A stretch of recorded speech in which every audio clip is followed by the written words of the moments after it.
Hello दोस्तों, welcome to biology pick. आज मैं आपको बायोलॉजी के 25 मोस्ट इंपॉर्टेंट पॉइंट्स बताने जा रहा हूं जो कि नीट के लिए बहुत ज़्यादा इंपॉर्टेंट है। गाइज, मैंने ये जो पॉइंट्स लिए हैं 12th क्लास में एक चैप्टर है ह्यूमन रिप्रोडक्शन, उस चैप्टर से लिए हैं।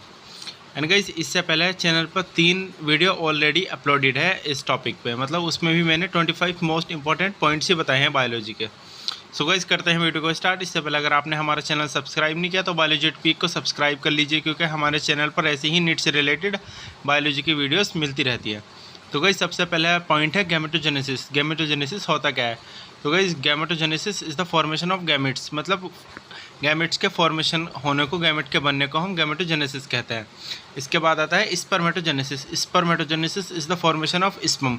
स्पर्म के बनने की प्रोसेस को स्पर्मेटोजेनेसिस कहते हैं। एंड देन है oogenesis। oogenesis is the formation of ovum. Ovum के बनने की प्रोसेस को हम oogenesis कहते हैं। इसके बाद सेकंड है इंसेमिनेशन। इंसेमिनेशन होता क्या है? तो guys, transfer of sperm into the female genital tract, मतलब जो स्पर्म होते हैं उनको फीमेल जेनाइटल ट्रैक तक पहुंचाना, उसी को हम इंसेमिनेशन कहते हैं। इसके बाद थर्ड है फर्टिलाइजेशन। फर्टिलाइजेशन होता है fusion of male and female gametes, मतलब मेल एंड फीमेल गैमेट्स के फ्यूज़न होने को ही फर्टिलाइजेशन कहते हैं, जो कि एम्पुलरी रीजन पर होता है। इसके बाद नेक्स्ट है जाइगोट। जाइगोट क्या होता है? तो guys, zygote it is always unicellular. Zygote हमेशा यूनिसेलुलर होता है। एंड डिप्लॉइड, हमेशा ये 2n होता है, डिप्लॉइड होता है जाइगोट। एंड गाइस, इसके बाद है इम्प्लांटेशन। इम्प्लांटेशन होता क्या है? तो guys, implantation is the formation and development of blastocyst and its attachment to the uterine wall, मतलब ब्लास्टोसिस्ट का बनना एंड इसका डेवलप होना एंड ब्लास्टोसिस्ट का यूट्राइन वॉल से अटैच हो जाना, उसी को हम इम्प्लांटेशन कहते हैं।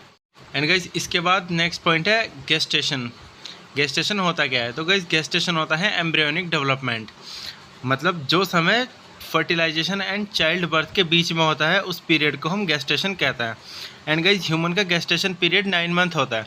गाइस, एनसीईआरटी में एक क्वेश्चन दिया हुआ है कि डॉग एंड कैट का गेस्टेशन पीरियड कितना होता है, ये आप मुझे कमेंट करके बताओगे।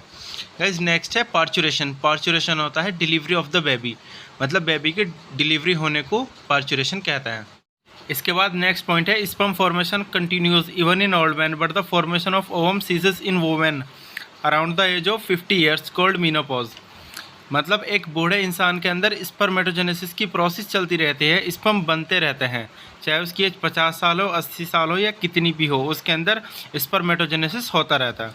लेकिन गाइस, वुमेन में क्या है? वुमेन में 50 ईयर्स की एज आने के बाद फॉर्मेशन ऑफ ओवम सीज हो जाता है, मीन 50 ईयर के बाद कोई ओवम नहीं बनेगा, एंड इस कंडीशन को हम मीनोपॉज कहते हैं। इसके बाद नेक्स्ट पॉइंट है the scrotum helps in maintaining the low temperature of the testis 2 to 2.5 degree Celsius lower than the normal internal body temperature necessary for spermatogenesis.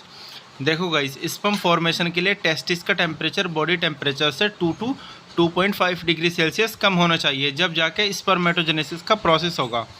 Scrotum testis के temperature को maintain करता है, मतलब स्क्रोटम टेस्टिस के temperature को 2 to 2.5 degree Celsius कम करके रखता है बॉडी टेम्परेचर से।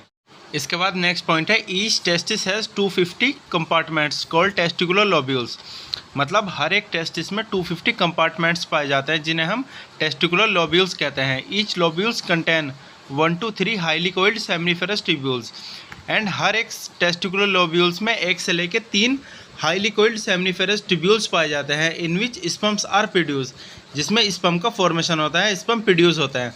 गाइस, क्वेश्चन ये है कि स्पर्म कहाँ प्रोड्यूस होता है? तो गाइस, इसका आंसर है सेमनीफेरस ट्यूब्यूल्स में स्पर्म प्रोड्यूस होता है। इसके बाद नेक्स्ट पॉइंट है Sertoli cells provide nutrition to the germ cells. Germ cells को हम डेवलपिंग स्पर्म भी कह सकते हैं। तो गाइस, सर्टोली सेल क्या होती है? ये नर सेल होती है, एंड ये जर्म सेल को, ये डेवलपिंग स्पर्म को न्यूट्रिशन प्रोवाइड करती है। इसके बाद नेक्स्ट पॉइंट है Leydig cells synthesize and secrete testicular hormones called androgens, for example testosterone, मतलब लीडिंग सेल्स टेस्टोस्टेरोन हार्मोन को सिंथेसाइज करती हैं एंड उन्हें सीक्रेट करती है, और इन हार्मोन्स को हम एंड्रोजन्स कहते हैं। जैसे कि एंड्रोजन्स का एक एग्जांपल है टेस्टोस्टेरोन। तो गाइज, अब देखते हैं स्पर्म पाथवे। स्पर्म पाथवे को देख लेते हैं अब हम। तो गाइस, सबसे पहले आते हैं सेमनीफेरस ट्यूब्यूल्स। सेमनीफेरस ट्यूब्यूल्स में स्पर्म का फॉर्मेशन होता है, जैसे कि आपको पता ही है, मैंने पहले ही बताया। तो सेमनीफेरस टिब्यूल से होते हुए सबसे पहले जाएंगे रेटाटेस्टिस में स्पर्म, इसके बाद वासा एफरेंसिया में, इसके बाद एपिडिडाइमिस में, देन वास डेफरेंस में, एंड इसके बाद इजेकुलेटरी डक्ट में, एंड देन यूरेथ्रा में। यह है पूरा स्पर्म पाथवे। इसमें नीट 2021 में या 20 में क्वेश्चन आया हुआ, मुझे एग्जैक्ट याद नहीं है, लेकिन यहाँ से क्वेश्चन आते हैं। स्पर्म पाथवे पे क्वेश्चन आया हुआ है एक नीट में। इसके बाद नेक्स्ट पॉइंट है seminal plasma rich in fructose, calcium and certain enzymes. मतलब जो सेमाइनल प्लाज्मा होता है उसमें fructose, calcium and certain enzymes जो कि रिच अमाउंट में पाए जाते हैं। इसके बाद नेक्स्ट पॉइंट है मेल एसेसरी ग्लैंड्स। गाइज ये इंपॉर्टेंट पॉइंट्स है, आप बहुत अच्छे से कर लेना। तो गाइज अब देखते हैं मेल एसेसरी ग्लैंड कौन कौन सी होती है। तो गाइज पेयर्ड सेमाइनल वेसाइकल्स, मतलब दो तो सेमाइनल वेसाइकल्स होती है। एक प्रोस्टेट होती है। गाइज अब यहाँ पे आप एनसीईआरटी की लैंग्वेज देखिए, क्योंकि ये पॉइंट्स मैंने एनसीईआरटी की लाइन टू लाइन से लिए हैं। इसके बाद है paired bulbourethral glands, 2 bulbourethral glands होती है। इसके बाद नेक्स्ट पॉइंट है the secretion of bulbourethral glands also helps in the lubrication of the penis.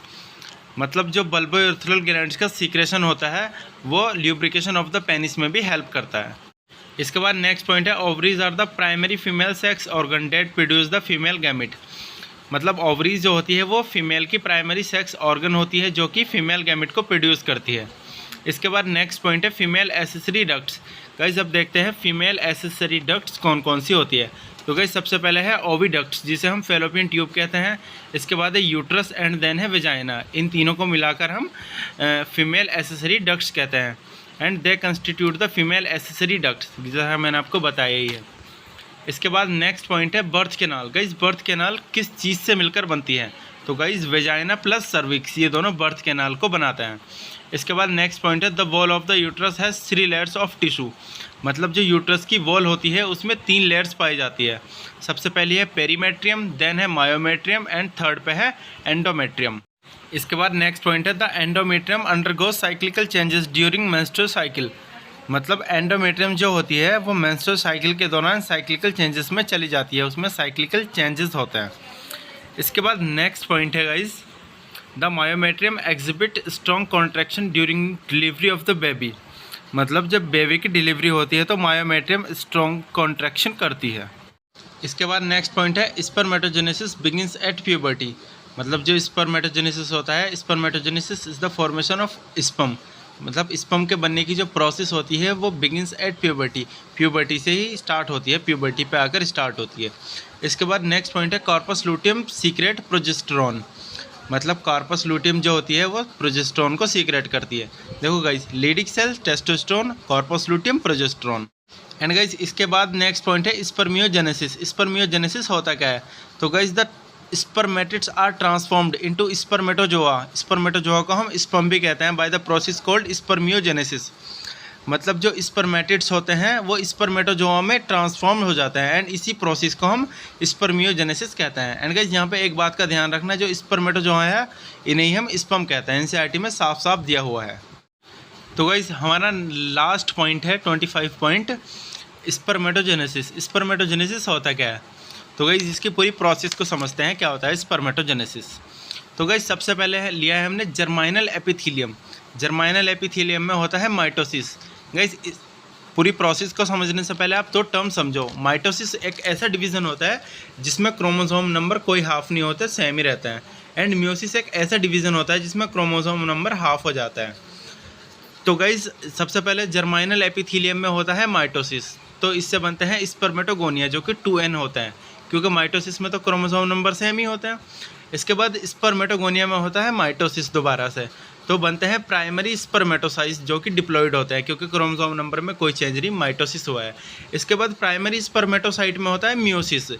Primary spermatocyte में जब म्योसिस होता है तो बनते हैं secondary spermatocyte. Secondary spermatocyte haploid होते हैं क्योंकि म्योसिस में क्रोमोसोम नंबर हाफ हो जाता है। इसके बाद सेकेंडरी स्पर्मेटोसाइट में होता है म्योसिस, तो बनते हैं स्पर्मेटिड्स। एंड गाइस जैसा कि मैंने आपको पिछले पॉइंट में बताया ही है कि spermatids are transformed into spermatozoa और sperm by the process called spermiogenesis. तो ये वही है। सो गाइस आपको हमारी वीडियो कैसे लगी आप कमेंट करके बता सकते हैं। मिलते हैं नेक्स्ट वीडियो में, जब तक के लिए गुड बाय।